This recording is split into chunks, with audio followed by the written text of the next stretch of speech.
stoppage? Yeah, it's in Wari, and I was working for Shell then. As the cooperative, I would travel from different oil companies to look at their operations and then develop an equipment list that would work in that environment. So I was with a young guy, Kumalapi, is his name, from Shell.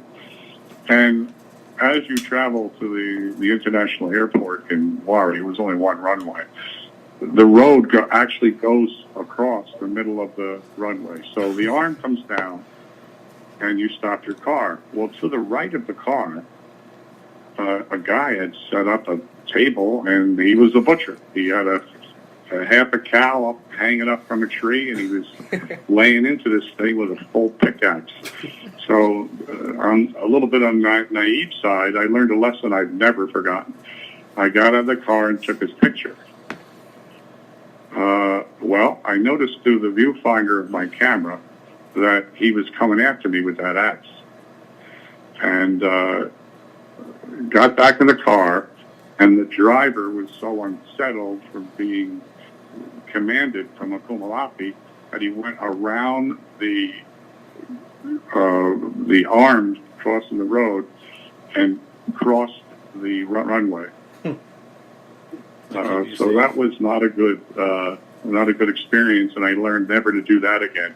And when I had gotten home, a Kumalapi had gone back with the police and forced this guy to take a picture that he didn't look too happy the picture to send to me. The Kumalapi insisted that if someone takes your picture, they cannot control your soul. They can't do anything to you. And he thought that he was successful in communicating with the guy. But I've never taken anybody's picture again without asking permission, unless they're family or friends. Yeah, no, I know that. I wouldn't either after that. Yeah. Make sure to ask. Where else did this bring you? What other countries have you? Well, that was the only stop in Russia, but a lot of my work at Mobil, and still today, is in training. And the training is the preventative and the preparedness side. So I train hundreds of people a year. During my Mobil days, it was over 1,000, 1,500 a year with a team of people. And a lot of the training, I would be a guest trainer at Texas A&M down in Galveston every year for 2 weeks. And I'd spend 2 or 3 trips to Singapore every year to provide that regional training from Malaysia and Indonesia and people to come to Singapore. Incidentally, Singapore, next to New York City, is my favorite city. It is a wonderful place. I recommend anyone to put it on your bucket list, go to Singapore. Yeah, talk a little about that, because I always remember you saying how much you loved Singapore. What was so, I don't want to be weird and say what was so good about it, but what was, in your eye, what was so good about it? Why did you like it so much? Well, it was during the time that the world was really changing, and it was interesting for me. The first time I went there, I spent most of my time in the port, to see a Chinese vessel and a Russian vessel, an American vessel, all docked at the same pier. You just didn't see that. And the goods from China and Indonesia were traded through Singapore, and they trade with anyone in the world. They open their doors. It's an international city, and it's extremely safe. You could go walking, and at night, any place. It's mostly Chinese and Indian. Most everybody speaks English. Incredibly good food and hotels. One of my favorite hotels in the world is the Shangri-La Hotel in Singapore. Singapore is a city and a country in one. And down in the center of town, the city, is the Shangri-La. And when you walk through the Shangri-La, you feel as if you're in a rainforest once you get into the center of the hotel. And if they advise to leave your doors open when you're sleeping on your balcony, because hanging over the balcony like curtains are orchids. And when you wake up in the morning, the orchids open up when it's cool in the morning and when it's cool at night. It's intoxicating, the smell that goes through that hotel. Yeah. There's also a famous Chinese cowboy bar at the Shangri-La Hotel. And they take it very serious. The cowboy singers and presentations. It's a unique place. It's been there for a long, long time. When you say cowboy, you mean like a Texan cowboy? They dress up in Exactly. Wow. The Chinese dress up and they're good. And it's a popular place. People travel from all over the world to go. And it's great food too. Singapore is known for their food.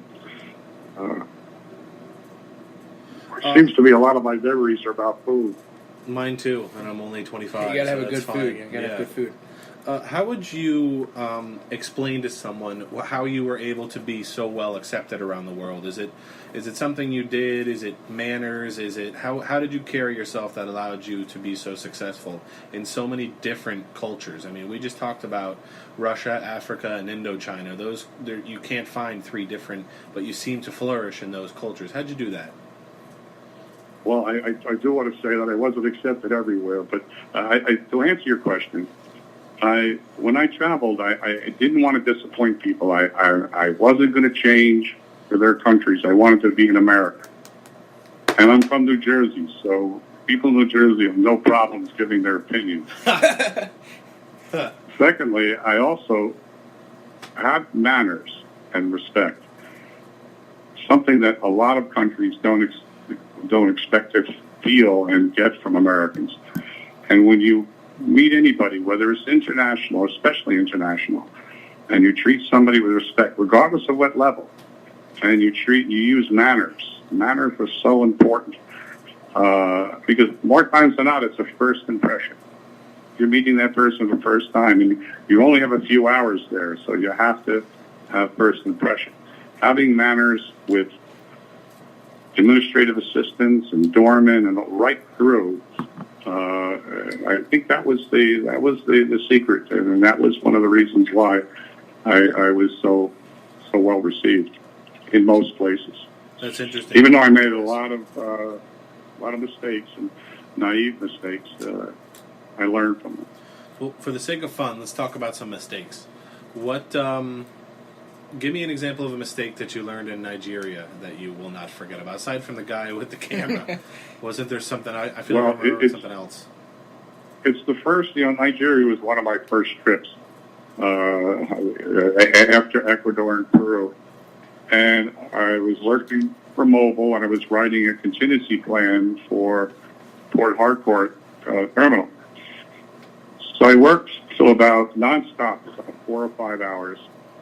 Because although Nigeria is known for its people, it's not known for its food. And I decided to take a walk. I just arrived in Lagos, and I had my, the old camera, the Nikon with me, so I went on a walk. And as I got to the square, about 2 blocks away, so there's a lot of people. And they have open sewers, and it's just a different environment. And I noticed a guy carving coffins with hand tools. It was fascinating to me. So got my camera out, took a picture. This was before the butcher picture. And I noticed, looking through the camera, that people were laughing at me. So I sensed something was out of the ordinary. First of all, I was the only white person anywhere. And when I turned around, there was a very, very old woman. I remember distinctly. She had about 3 teeth. And she was laughing, and she had picked up her robe and was urinating at me in the road. Oh, that's fun. Wow. A moment I will never forget. Security pulled up. I really got reprimanded for that. I didn't know I wasn't supposed to go anywhere without security. So I never felt that I was in danger. She was more making fun of me than, trying to do it with malice. But Nigeria was scary. Yeah. It definitely was scary. Yeah. And we didn't have TV like we have today. There wasn't CNN. There wasn't international TV. I watched a lot of Nigerian TV, which so Which is what? What was Yeah, it? I feel like did that they had to have, be like, interesting. local news? Like, what did they have? Did they have, like, Black Roseanne? no, they didn't have variety shows. They would have agricultural shows, or they would have news, a lot of news, and they would have instructional TV, like to instruct kids and things like that. I still think the past, that was early on. right. I still think the past president. I know they have a different president now, but the last president Nigeria had the greatest name in world politics of all time. You remember what his name was? That Well, good luck. What? Yeah, his name was Good Luck Jonathan. That is the Really? greatest. Yeah, his Good name was Luck Good Jonathan. Luck Jonathan. Yeah, and he was good. It's awesome. He was pretty good. Well, he was good till until Boko Haram took all those girls, and Yeah. he wasn't able to do anything about it, and he lost the election after. You think some of these places that you've gone, you'd kind of change your mind in today's world and not go in the way the world is today? Well, of course, the world changes. I've had a lot of trips to Nicaragua, and I really enjoy Nicaragua and the people of Nicaragua. But our government just issued a travel warning for Nicaragua, and it's been the influence of Venezuela on Nicaragua that is, now it's causing the Nicaraguan people to revolt against it. The price of fuel, and that's another place I had a close call that had nothing to do with me. Several years ago, Venezuelan Chavez gave the Nigerian coastline there on the East Coast several floating power plants and gave them as a humanitarian. And these were large power plants on barges, and they would provide electricity for coastal towns. What happened, though, and I guess he was smarter than most people, they ran on diesel, and he greatly increased the cost of the diesel to Nicaragua.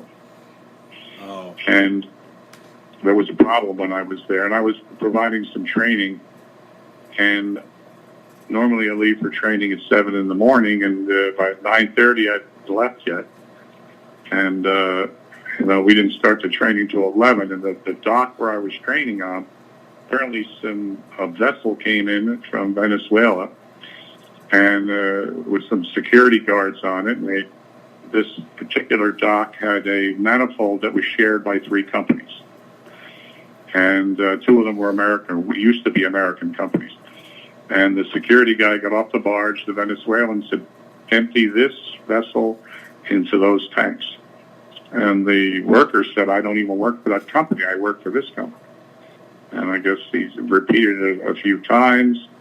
And the guy that was working there thought, well, maybe I better do this. So I conducted the training the next day.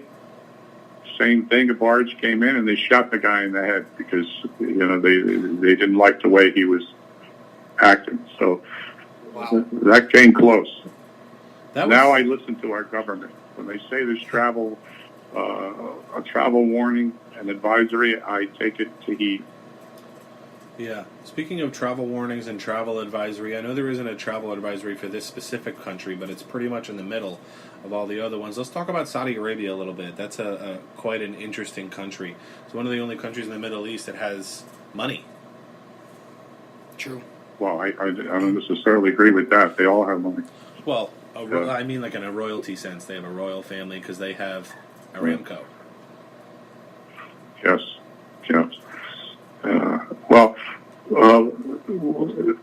I did a lot of preparation for going to Saudi, which most oil companies put people through. I mean, probably, I don't remember, but probably 30 hours of training. There are many things that you just don't do in that culture. You don't shake with your left hand, and you don't eat with your left hand, and you don't show the bottom of your shoes, and you're not to make aggressive eye contact with females. And there are many things that you need to respect their culture. although I'm an American when I travel, I don't try to impose my being an American on the local